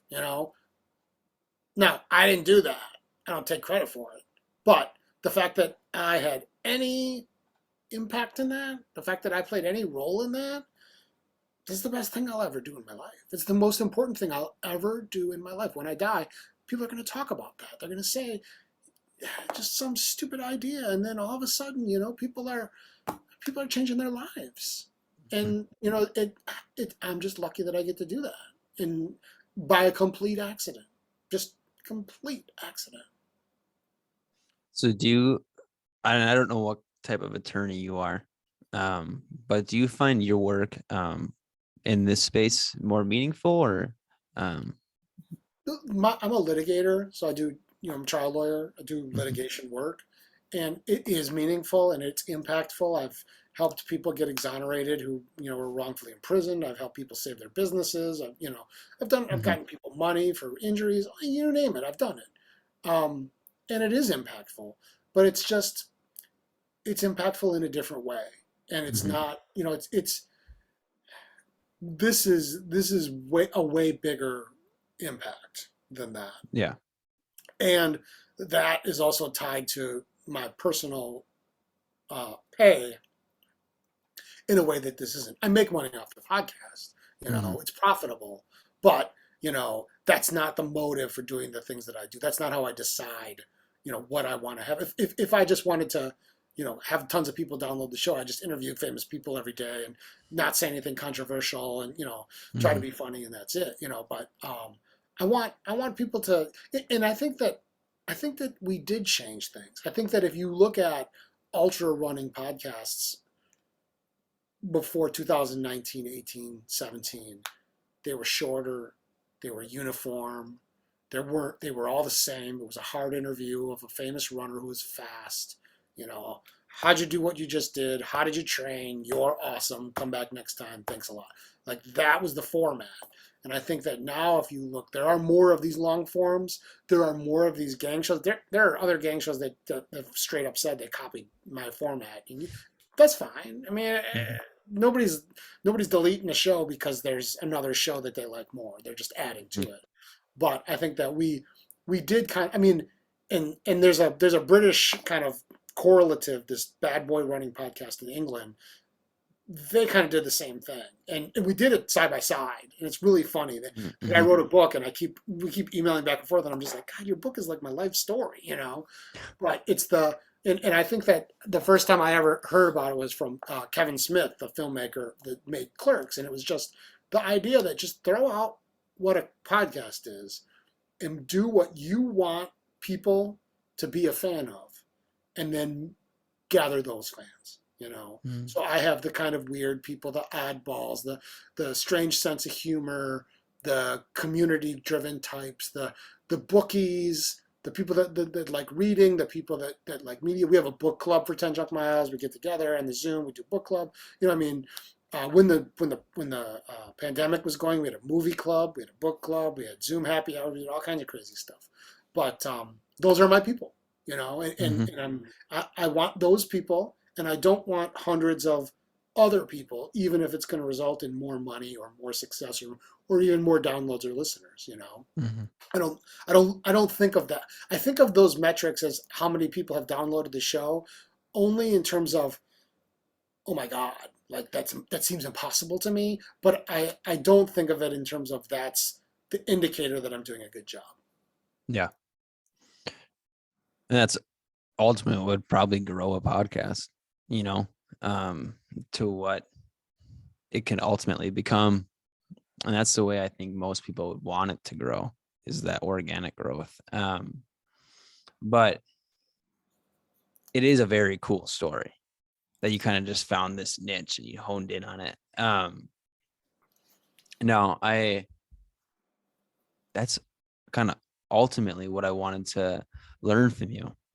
As I want to learn everything about you. You're a very fascinating guy. And you seem to be doing all these different things, and I would consider myself in that area as well, doing way too many things outside of just work and running.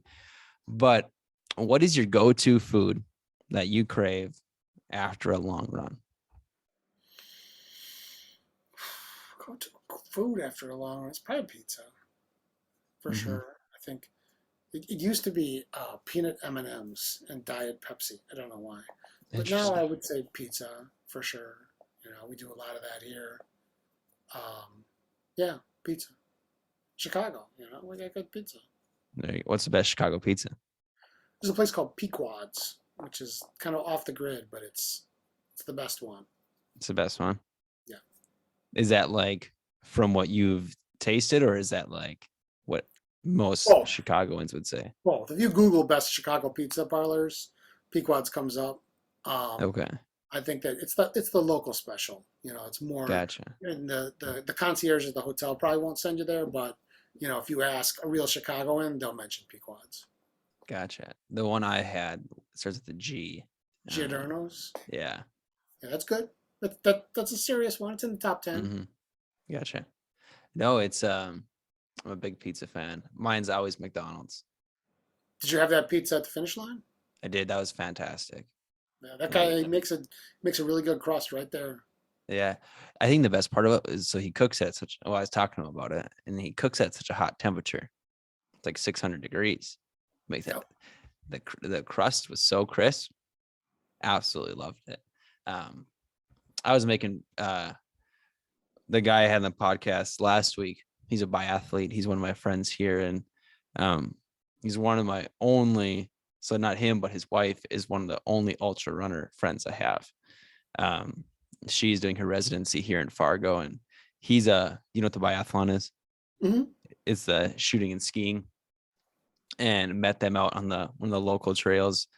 It's the North Country Trail, kind of goes from North Dakota to New York. It's a really long trail, but not super well known compared to the other three. I think it combines with Superior at one point too. Yep. So it goes from Western North Dakota, almost not straight across the state, but fairly straight across North Dakota, and then goes up to the very northern tip of the Superior Hiking Trail. And so it goes diagonal across the mid section to the northern part of Minnesota, down the shore of Lake Superior. And then it combines the Buckeye Trail in Ohio and um, two other like state trails. And so it's like the longest continuous trail I've heard. Um, but I'm a huge fan of it. Met those guys. We were grilling up pizzas, not grilling. You ever seen those uni pizza ovens before? They're like just a perfect little home pizza makers. We were cooking some of those the other day. It was just fantastic talking about they were just after a 10-mile run with their dog, and I came off a run and was craving pizza. So that's what we made some homemade pizza. It was pretty awesome. But I don't want to keep you too long here. I really do appreciate you coming on the podcast. This is still in its infancy for sure. But I love doing these interviews with people, and What's the name of the show? it's a What's Your Why podcast. What's your why? Okay. Yeah. And so I used to, so for my graduate research, I was like a research assistant.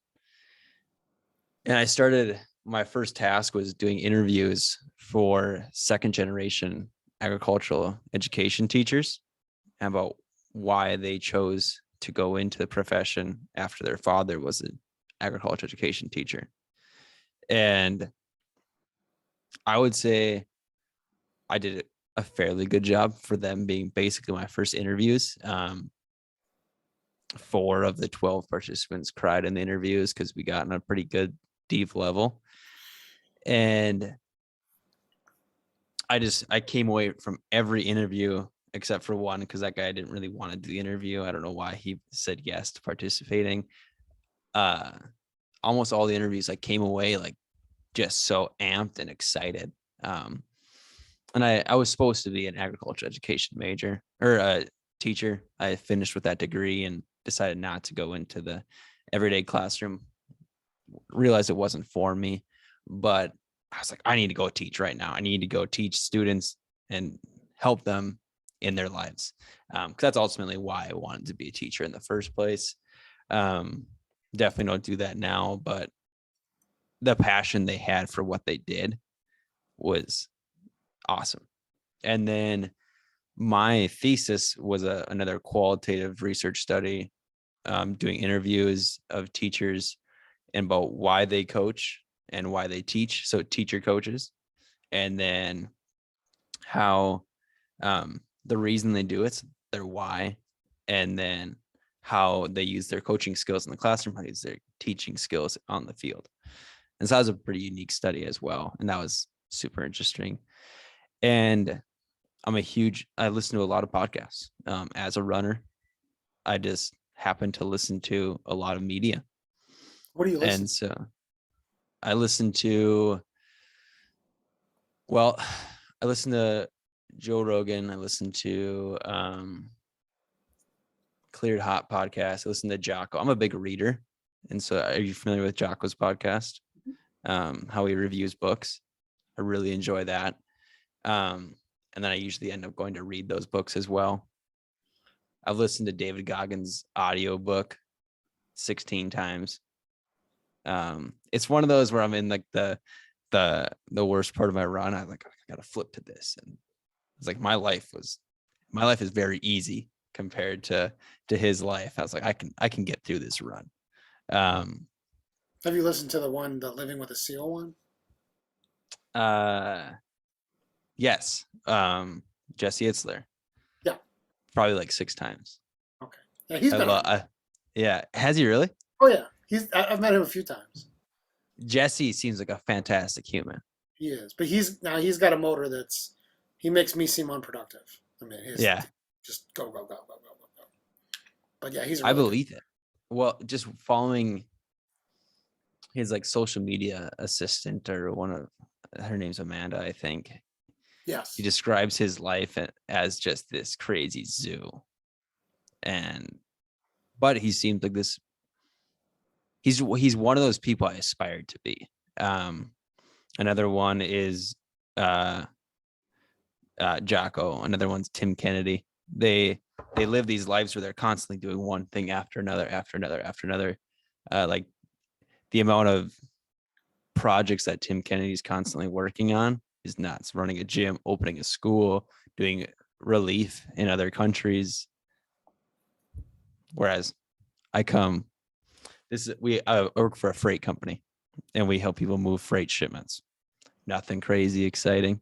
But I do a lot of different activities outside of this, and I try to be as productive as these guys are, but still nowhere near. But is And this YouTube or uh, what do I put this on? Apple Podcast? Yeah, where does it go up? This goes on Spotify and Apple. Okay, Yeah. So so everywhere. yeah, the two main ones pretty much. I didn't go, I put it on Buzzsprout, and just these are the two easiest ones, and these are the ones I know of. So I just put it on these two. So what do you do with the audio with the video? You just I put it on YouTube. I do that okay. as well. Yeah. For the ones that have video that looks good. I haven't done it for all of them, because when I do it we have a conference room right over here, and it doesn't look super well or super good in the conference room, and nobody's requested to watch it yet. So I have it on YouTube, and it just hasn't been a thing yet. But the audio is going well, and I do enjoy the ease of use of the Spotify and Apple Music. I just don't like editing, so I don't want to screw around with video. Exactly. And that's why the Zooms, I would much rather do this in person. And sip on a cup of coffee or something like that. I'm a huge coffee nerd. The game shows are always in person. Like so Yeah. that they're Okay. I need to physically there's watch like one of 6 those, people in my or studio. listen to one of them. Yeah, and we have dinner. I mean, it's a whole night thing. The Gotcha. one-on-ones I like to have in person, but Mm-hmm. if I can't, it's whatever. But then I have this like guest room. We call it the guest room of champions because then when ultra runners come through town, a lot of them will say, "Oh, I'll do your show and I'll stay in the guest room." And Right on. like a lot of famous people have slept in there, so it's just like, That's sweet. yeah, Yeah. That's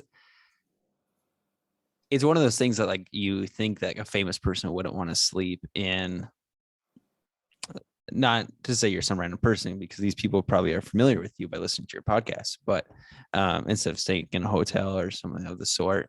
But Jesse Itzler recently put on like in some event, and then had everybody sleep over in his yard. That's like what a wild thing to do, but also creates such a, like, his all day running company creates this environment of people who are striving to be similar to him in a sense of productive and doing these crazy events, and trying to meet a ton of people, grow their network. And it provides a really cool opportunity, but also is so contrary to like normal people's beliefs. yeah. I mean, And what I would normally do, like we were just talking to Dean Carnazes, we had to mhm, with him, and he might come through town and he wants to go running with us and do something with the gang, you know.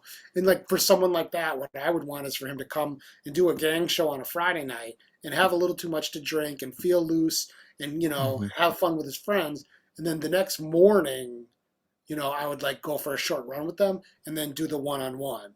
But Okay. now I've kind of pried them open a little bit and they trust Yeah. me. They see what I'm about. And it's not Uh-huh. as scary. And that's, a lot of times where I get people to be more vulnerable and share more Hmm. because they get it. Like this isn't just me exploiting people or anything like Hmm. that. It's, just trying to make a difference. So it's kind of fun. You talk about you said earlier in the podcast that you were recovering alcoholic. Do you drink now, or Oh are you God, still sober? no, Okay. still Still sober. 30 years this year. So Gotcha. Well, yeah, but I have a congratulations. huge bar out there that so the people on the show they drink, and then what Yeah. happens is someone will be like, oh, we should get some shot glasses, and then everybody mails shot glasses here, or like we're running out of liquor, and someone will send like a case of liquor, or they sent a whole bar, they they A uh, whole they sent bar got the sent to you? we have a bar that's like the TJM bar that was sent by a fan. I have a huge TV screen up above me that was sent by a fan because I said, it'd be cool, like sometimes on Joe Rogan where like Jamie puts it on the screen, so Yeah. everybody can, I'm like we got to get a screen like that because sometimes we're on the show and I'll be talking and Holly will be like, I don't know what that is, and I'll put it on the screen. She'll be like, oh, Right so on. so I said I wish we had a screen. Somebody ship me a big ass TV and use it for the show. So it's there's like a whole thing. I don't know if you can't see it. I would have to go this way, but like everything on top of that dress this that's all shit people send here, and then Is that a these toilet brush? yes, it's a Trump toilet brush, I believe someone sent. Well, and they don't tread on me. That I've had that flag since before that was even a thing with the Tea Party. That I just always thought it was a cool flag. But anyway, Yeah. so then all of this is all gear too. Hmm. So and this is the whole studio. And then I have microphones and booms, Yeah. all over there, and it's a whole setup. I have a big recording sign above me. Awesome. You need that. Yeah. So this is like my office by day, and then a few days a month, this becomes the recording studio. Hmm. So do you ever go in office? Yeah. So Yeah. you I mean, like you guys have a physical location for your. Yep. I have an office. It's like 4 miles from here. I just don't go there that often because, I mean, I have the infrastructure here. I mean, Hmm. it's more So you comfortable. guys weren't really affected by COVID in that We sense. were. I mean, in the sense that we transitioned from we used to be people that went to the office every day. Now we don't. But Gotcha. yeah, I like working from home better. Yeah. For for my research in grad school, I love, and that was what I was doing when COVID hit. My research in grad school, I loved the ability to do it from home. The writing, the Zoom interviews. Granted, I did want my interviews to be in person, where I was able to take notes on their skills and have that in-person communication. But doing it through Zoom made it more accessible, just like this interview right now. But I love being in the office with my coworkers here. It's maybe particular to this job because I run a sales floor. Um, there's like a bunch of sales guys that sit out this way, and then I'm in charge of the education for our new employees as well, which I love to do, which is my main thing here. But having the one-on-one and like the ability to go like, hey, Jake, let's go sit down and talk through this. How can we do this better in the conference room? Love that. It just doesn't seem as personal, and maybe it's not as necessary for like a job like yours. Well, Um, but for me, it's like a time issue too. I yeah. mean, it used to be that I got to get up, I got to, get my day started, and then I got to change into a suit. I got to commute, either drive or take the train, park or get dropped off, go to the office, get settled in. That's an hour and a half. No matter what, that's an hour and a half. Hmm. And Yeah. I got to do that at the end of the day. So that's 3 hours a day. That's a Three lot hours of a day. commute. Now I start work earlier because I just come down here. I have a suit hanging up on the side that I just put on when I need it. Hmm. Um, I don't have to deal with the water cooler. I don't have to ask you how your weekend was. You know, I don't have to deal with traffic or the parking Yeah, lot's full or, I mean, so I get back essentially, let me go 3 times 5, that's 15 hours a week that I'm that makes getting sense. back, Yeah, I have a 2-minute drive to work, and there's never traffic. But it's Fargo, North Dakota, so you don't have to worry about that too much here. Yeah. Well, and you can wear a t-shirt and, Yeah, I mean, it's a you're not very going relaxed to environment rise. here.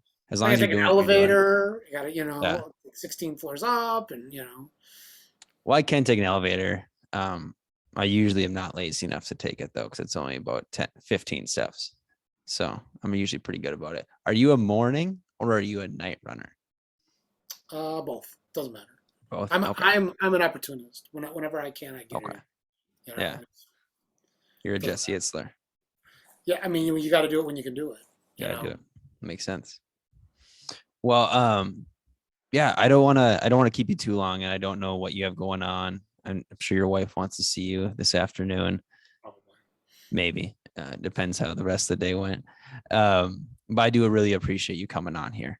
And I do look forward to listening to more of your podcasts, because the one I did listen to was great.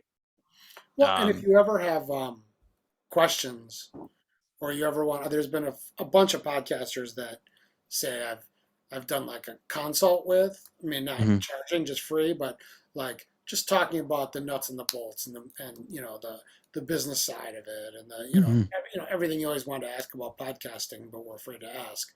I've done that a handful of times too, Mhm.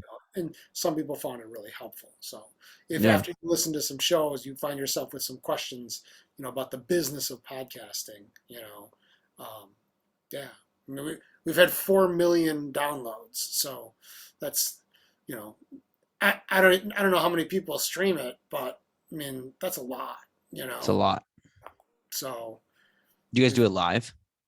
no, Oh, okay, no. no, never lied. When do you release your episodes? Every Friday. Okay, and that's for all three I put out a podcasts? show every Friday and every Monday.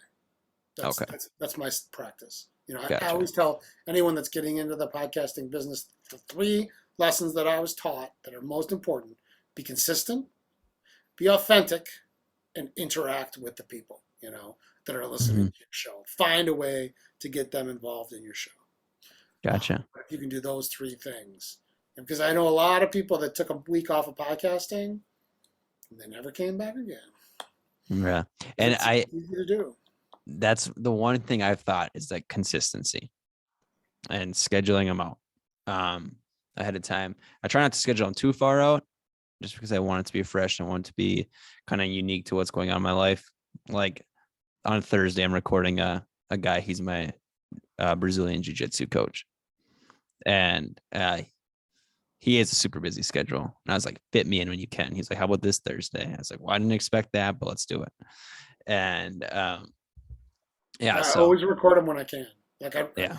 I'll stockpile them. I don't care. Just I'll have a whole bunch of them. Because for example, then like 2 or 3 weeks ago, I went to France for a couple weeks. I got all my shows lined up. I'm ready to go. We're releasing them from there. Bang, bang, bang, Hmm. bang. Like nobody misses a show. Hmm. So it's important to me to do it that way. It's a Yeah. pain in the ass. I mean, for 7 years, the podcast has run my life, but you know, Yeah. sometimes I get to the point where I have 6 or 8 long form interviews saved up, and then I have 2 or 3 gang shows in the can, and then I'm just like, well, this is perfect. Now I have a buffer because I hate Yeah. the feeling of I need a show for Friday. Then I got to call Hmm. some old crusty ultra runner friend of mine, and say, hey, you want to talk to me on the phone for 2 hours so I got a show. And that has happened in the past. Hmm. That's kind of what happened with this one for me, because you're coming out tomorrow. So, Oh, but coming in yeah, hot. yeah, I do have the next. So it was weird. I couldn't get anybody this last week, or I guess maybe I didn't try hard enough. But we got the next few weeks planned out. But we should be good beyond there. Yeah, well, and But I always tell people when they want to interview me, I'll just be like, "Oh, and by the way, you want to save me? I could be available." Like nighttime shows. I'm always up and ready to go. So that was the one thing I liked. But you said it can't go too late, or there's never too late. Yeah. I've gone to like 3 o'clock in the morning. It's just Well, for a 5-hour podcast, something like that. yeah. Well, I mean, one of them was like four. It was four something, and the guy. It's like one of our most popular episodes is the guy that did the Iditarod, the Okay. 350-mile version of the Iditarod, and he was in first place for 340 miles, and then he lost his mind in great detail. He remembered everything about it, and everybody loves that episode. But that guy, his name's Scott Holberg, and he's not a chatter, and he's not even on social media. And I remember when we set it up at 9 p.m. because he said, "I'm not going to be talking to you for more than an hour." And then 4.5 hours later, we wrapped up. So Yeah. I just wrote down Scott Hober. I guess it's something to listen to tomorrow morning. oh, it's a fascinating story. It really, I mean, and not only that the story is fascinating, but he remembers everything. It's really cool. Like Hmm. he could have died. He for sure could have died. Good story. I would Well, recommend, like, if I was gonna say, go listen to some fascinating people. I would say Scott Hoberg. There's a guy named Grant Maughan, Maughan. He's a Australian who's done every hard race you could ever imagine. He makes. I mean, he's like, if you said to me, I got to pick somebody to run through that brick wall, you can take Dave Goggins. I'm taking Grant Maughan. Grant okay. Maughan is just insane. He's climbed Mount Everest. He like wins races. It's just crazy, and most people have never heard of him. Hmm. Um, who else? Let me give you one more that's just like the whole time crazy. What about a book you recommend? Um, book on running. I um I just got done reading a book. Uh,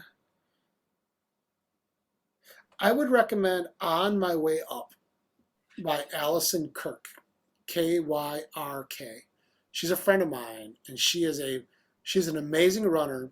Her goal is to climb every peak that's taller than 10,000 feet in the United States. She's climbed every peak that's over 10,000 feet in Colorado. Altogether, she's climbed over 13,000 mountains in her life. And she's probably her and her husband, John, they're probably the most accomplished mountain climbers around right now. I remember when I interviewed Anton Krupicka and I told him about her, he said, that can't be right. There's no way, no one's trying to do that, can't be right. And I actually sent him the book. I said, dude, I'm not lying. Here it is. He's just like, that's bonkers. Every day for like 5 years, she summited a mountain, a different mountain.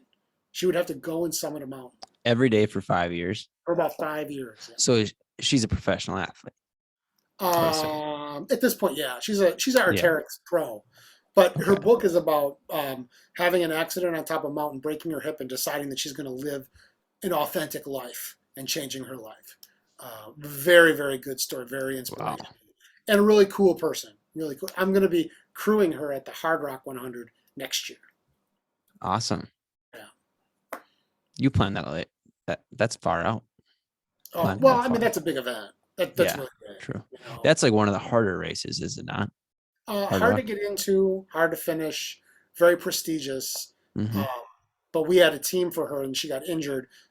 Scott Jurek's pacer, Dusty Olson, he Hmm. was going to be the pacer. I was going to be the crew. Team Allison, we had this whole plan, and then she got injured and couldn't do it. So we're rebooting that next year. Awesome. Well, best of luck to you guys. Yeah. I'll have to give that one a listen. Is she? I'm sure she's on the podcast. A couple times, yeah, yeah. Okay. She's one We'll of have our to old. give that one a listen for sure. And these other ones. And read this one as well. I'm looking to try to read 52 books this year. So Well, audiobooks there's count. Road Runner Sports has a book club, Okay. and this girl Andrea Koyman, she's a friend of mine. She runs that book club, and every month we read a new book, and then she has the author come on and do a Zoom Q&A. So check that out.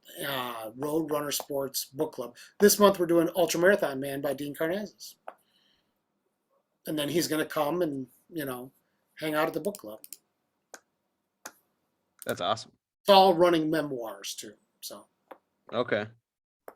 There was one I finished recently that I don't know if you've read or not. if you like books about like form and it's kind of like it has a little bit of the history of running to it. Um, was Running to the Edge, and that was a super interesting one because it kind of talked through how running got started in the U.S. Running to the Edge. Yep, by Matthew Feuderman. I know that name for some reason. Running to the Edge by Matthew. All right, I'm gonna read it. That sounds like a do. Yeah, that was a very fat. I listened to that one. It was very fascinating, and I really liked it. It kind of talks through Beb Kufleski's journey of running, and kind of like how he got started as a runner. And very interesting. All right, I'm putting it on my list. Let me check Yeah, it out. it's primarily it talks a little bit through his life as a runner, Matthew Feuerman, but mostly about a coach, a running coach. Like I'm terrible with names, great with faces, terrible with names. He talks through his that coach's journey from spending spring break learning that running in sand is so great for you to becoming one of the greatest running coaches of distance all time. One of the first to do elevation Okay. training. Now I gotta know who this coach is. I had him in my search history recently, but recently deleted all my search tabs. Let's see. Fireman Bob Larson. Yes, Okay, yeah, no, I've never heard of him either, so that's perfect. Bob Larson, fascinating human. And just his Bob Larson is super fascinating because he kind of dedicated his life to finding underdogs in the sport of running and developing him to be the best. And that was Meb Keflezighi's story. Was he was an extreme underdog, came from immigrant family, and became one of the best. Like he won the Boston in 2016 or 17, I believe it was.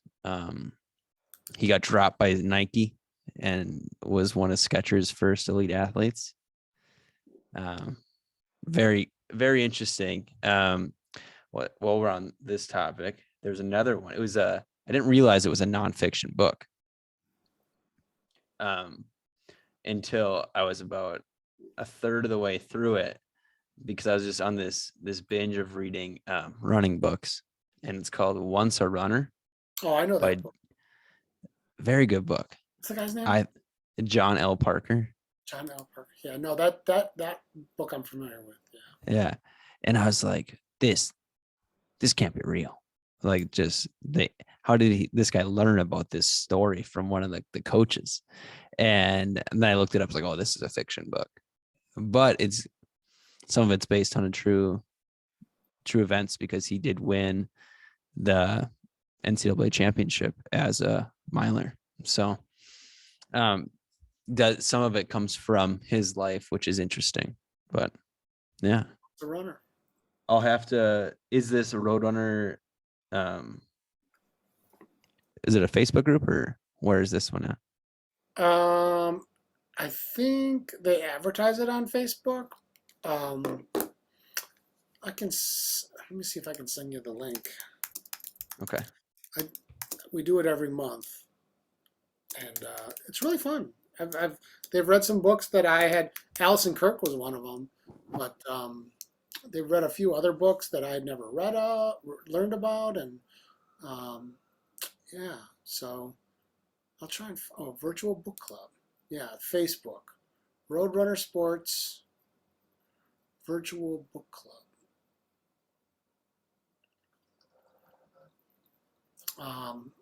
I'll find it and I'll email you the link. Okay. Oh, I appreciate that. My dog's probably upset with me because I didn't go home after work to let him out. Oh, But he's a tough one. He'll be okay. I do appreciate coming on. I'll cut it off here with the recording, but we could share what your where we could find your information at for podcasting, for trail races, It's usually a Sure. good place to end. Go to 10truckmiles.com. There's a link there to 10 Truck Miles Racing, or you can go to tjmracing.com. I'm at Scotty Kummer on Twitter, Scott Kummer on Facebook, Instagram, ScottyWK2. You can connect with me. I'm easy to find. I'm all over. It's like strewn about the running world. The TJM Nation Facebook group is a great place to go to learn about these things. The book club will be in there, all that kind of stuff. All the information about the races, and yeah, if you have a question, reach out. If you want to circle back and talk about something some other time, I'm always available, always happy, and willing to help people with their podcasts. Well, you will definitely see me again, whether it's at a race or on another podcast. But Got to come back and do the 100 miler. That's the goal at some point. I do want to put my body through that. Brisk walk will do. Come on down. You're ready. Yeah. You put the credit card in, and if Visa says yes, then you're good. Then you're good to go. I would definitely check out. I will at some point. I'll even do yours at some point. Check out the Matahe. I think you'd find it fascinating. It's a small race, in one of the most beautiful spots that we have around here, and it's very like underrated. It's like MAAH DAHHEEY. That's the name of the trail. It's an old horse trail in Western North Dakota. Beautiful. And I think you'd be fascinated by it. It used to be a bike race. And shoot me the link when this goes up so I can share it on the 10 Truck Miles World and the Facebook page. Mm-hmm. And, some of those people can come with. I know some of them are North Dakota, Dakota type people. So okay, maybe pick up some people. If they are trail runners in North Dakota, I'm sure they're familiar with the Matahe. It's kind of our claim to fame out in North Dakota. I meant your show. Oh yeah. Okay, appreciate it. Well, I'll send you the link for Apple and iTunes. Perfect. I'll spread it around. Well, I appreciate you. All right. You have a great rest of your night here, and I do thank you for coming on. You too. Thank you so much for asking me. It's always an honor. Thank you. Have a good one. Good night. Bye-bye.